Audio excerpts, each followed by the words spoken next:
Cher, your mom is still with us. Yes. Now it's not funny, but I do think a brilliant bit of advice that you should share is her 5-year rule. If it doesn't matter in 5 years, it doesn't matter. Isn't that a good thing to... If something bad happens, you kind of think, will I care about this in 5 years? And so it always helps me. It always comes in handy. No, I read that, and I just thought that is actually a genius bit of advice. Really, really good. And I wonder, did she come up with that thinking when you were a teenager? Because you were quite a wild child, I would say. All right. I was wilder when I was 9 years old than I ever was as a teenager. Okay. I ran away from home, I stole a horse, I jumped on a freighter, and kept going until my girlfriend started crying for her mother. Oh, how did you get back? I called my mother. but this is, no, like, you say you...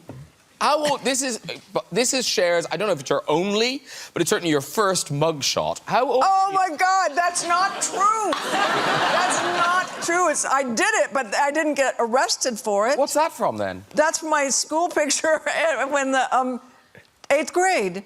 They just put that. I swear to God, I would cop to it if it was true. Why did it say Los Angeles Police in front of you? Because some rag magazine thought it was funny, and I actually did too. But so, all right, I learned how to drive when I was 11. So my girlfriend. Not wild, really. No, my grandfather taught me. It wasn't a big deal. So my friend had a boyfriend. And he said he had to go in. We were at a bowling alley. He said, I have to go in. I have to say something to a friend. I'll be there for 4 seconds. And we waited, and he didn't come out. And so then the girl said, Cher, you know how to drive. Let's just drive around the parking lot. And I said, OK. And then he didn't come out. So, Cher, let's just drive around the block.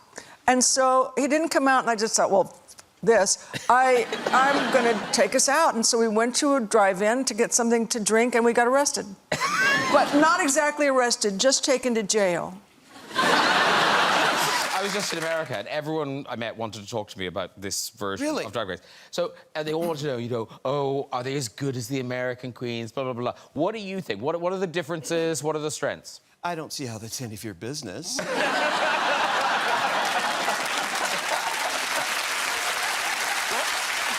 works every time. Every time. Okay. But one of the things that we like in America, the names of the drag queens, like Mystique Summers Madison, Gigi Devane, the House of Davenport, all that.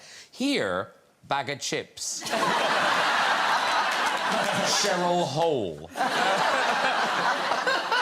They are good. Yeah. Do you have a... Do you collect drag? Do you... Do you get it? Yeah, Cheryl Cole. Yeah. Do you collect drag names? Do you kind of... Oh, yes. I've named several queens. I mean, not even before this before Drag Race.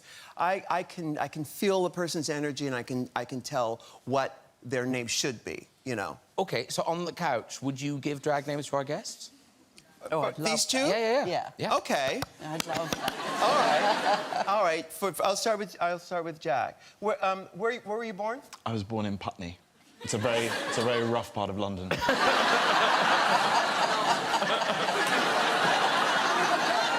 And what's your favorite food?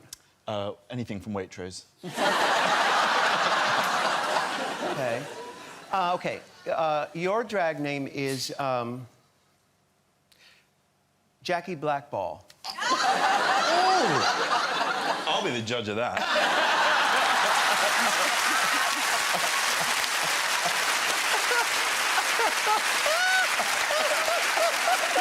I channeled her. She's here! All right, now for... Yes, now. Oh, no. Dame Helen. The stakes are high. The stakes are high. Helen, okay. Well, that's it, really, Dame Helen. Yeah, that's... So, If the Queen gave you your drag name. what was the first record you bought? The first record you bought at 14? I don't think I ever bought a record. I didn't have a record player when I was 14, believe it or not. Did you have a favourite band? No, I wasn't really a bandy person. All right. So... I mean, sort of, Edith Piaf was more my kind of thing. Okay. So what's your astrological sign? I'm a Leo. Leo? Yes. Okay. Yes. All right. IVW. I'm the voices in my head. They're talking to me. Yeah. Oh, yeah, got it. Sir, lady, cheekbones. That was kind of my youth, and it's extraordinary the kind of the people who were around then. Like, you tell a story about being in a nightclub with Muhammad Ali.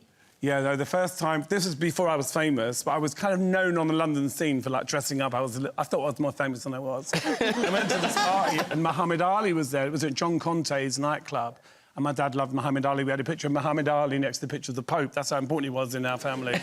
So I thought I got a meeting, so I crawled through all these security, and I was, like, full on, like in total drag. And I was like, oh, my God, my dad loves you. Like, we got a picture of you on a mirror in our hallway. And he looked at me and he goes, are you a boy? And I said, no, no, you a girl or a boy? And I said, I'm a boy. And he goes, you're a very pretty boy. And I was like, oh, my God, I can't wait to tell my dad. My dad was furious. Like, oh, my God, you showed me right up. I've got a picture of you at the Oscars, the night of the Oscars. And so this diamond... Oh, my this, God, I look just like that right now. That's so weird. It's uncanny. But that is the diamond. That diamond is in the middle of that Breakfast at Tiffany's necklace. Yeah, so that diamond was in a necklace that Audrey wore for Breakfast at Tiffany's. And then the diamond was put into a different setting, and it's this priceless diamond that Tiffany's had, and they offered it to me to wear at the Oscars, and I was, the street kid in me from New York was like, hell yeah, I'm gonna wear that big thing. But does it not kind of wreck your night? Because presumably you've got security guards under each armpit and there's people crawling all over you. Graham, I already thought I had too much security before I put that diamond on, and then I put that diamond on, and I was like, am I the president? Like, I didn't really know what was going on. And it was really funny because I really didn't know what was going to happen that night. I was just excited to be there. That's mostly generally how I feel at these events is like, oh, I'm just happy to be here, right? And so then I won an Oscar, and I was so excited, and I'm having champagne, and I'm drinking, and my sister was my date, so, like, we're really barreling through the champagne backstage with the Oscar, and I just leave. And I leave with the diamond on, and I didn't tell anyone, like, I just left. And Tiffany started freaking out. They were like, she's gone. She left with the diamond. And actually, I went to go hang out with Madonna at her manager's house. And I got to the house, and I was just chilling with Madonna while, like, all these security guards were, like, just side-eyeing me from, every corner of the room. And every time I hugged someone, they would, like get a little closer to make sure it was still on. And then I left, and I really wanted to go to Taco Bell, so we were trying to go to Taco Bell. No, I was going to say, Judi Dench tried to tell a story about you and her at Buckingham Palace. Mm. Do you remember this story? In the throne room? Yes. Yeah. It was a very posh occasion. I can imagine. Every occasion at Buckingham Palace is posh, I suppose. I was sitting next to the Queen's late sister, Vanessa Kirby, Princess Margaret.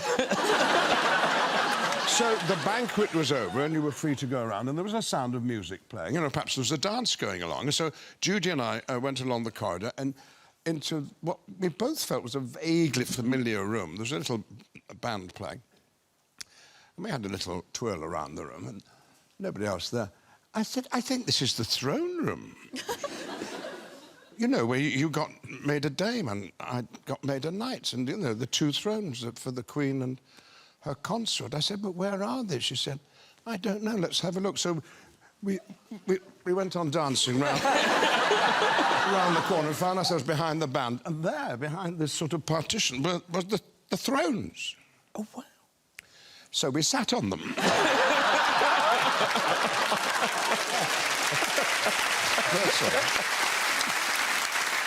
It brings out the worst in you, Buckingham Palace. I was doing an event there, a sort of part of a concert, and I was given a dressing room, which was a guest room at the front of Buckingham Palace. And you looked out of the window, and you were right next to the balcony. Yeah.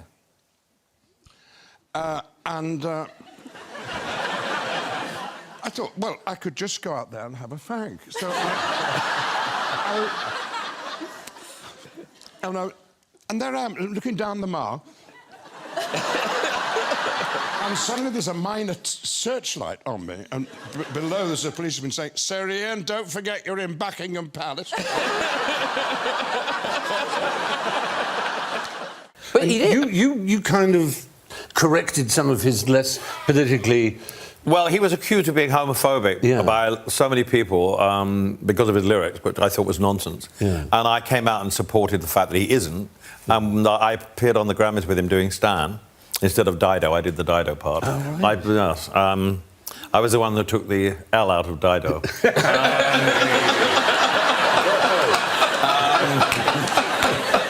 And we became friends, and we've been amazing friends ever since. Yeah. He's an amazing guy. I spoke to him last week. I interviewed him last week for a magazine. Really? And I just adore him. Yeah. I do too. He's quite a poet, isn't he? Oh, am I allowed to say what's in your house? Oh, yes, for my marriage. When David and I did our civil partnership, I got this package from Eminem, and shows you how homophobic he isn't. We had 2 diamond-encrusted cock rings on velvet cushions. For the men who have everything. Yes, exactly. And I have to say they have remained unused.